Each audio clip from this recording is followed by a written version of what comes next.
Gamli Zeynep. Yüreğimde hasret gam beni yıkar. Zeynep'in Hüseyin'e gözyaşı akar. Irak'ı acılı yüreğim sıkar. Zeynep'in Hüseyin'e gözyaşı akar. Gel gör kardeş Hüseyin bak neler oldu. Canımın içine yaralar doldu. Esir okşam yoluna uzun yoldu. Zeynep'in Hüseyin'e gözyaşı akar. Kardeş bu halimiz ne yorgun haldı.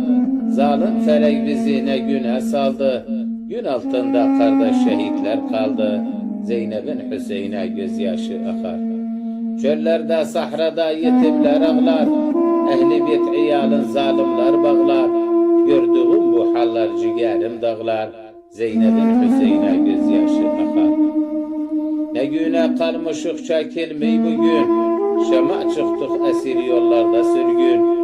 Gevlimdedir hasret gam yara dügün. Zeynep'in Hüseyin'e gözyaşı akar.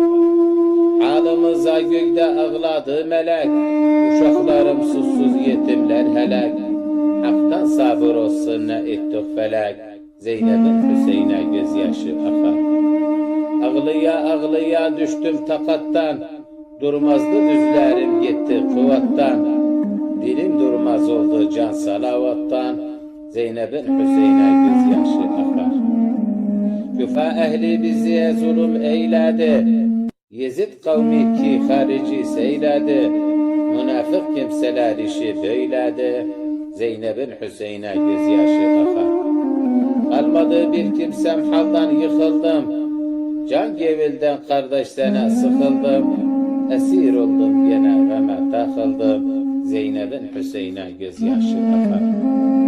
Çok sabır ettim ya Rab sabır isterem. Düştüm kara güne derinliği yaram. Şehitlerin üçü soymadım karam. Zeynep'in Hüseyin'e gözyaşı akar. Gözüm duman oldu çöküyor düzüm. Bilmedim çevirim kime ben üzüm.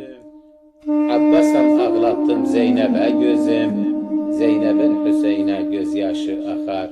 Zeynep'in Hüseyin'e gözyaşı akar. Ve sallallahu ala Muhammedin ve alihi tahirin.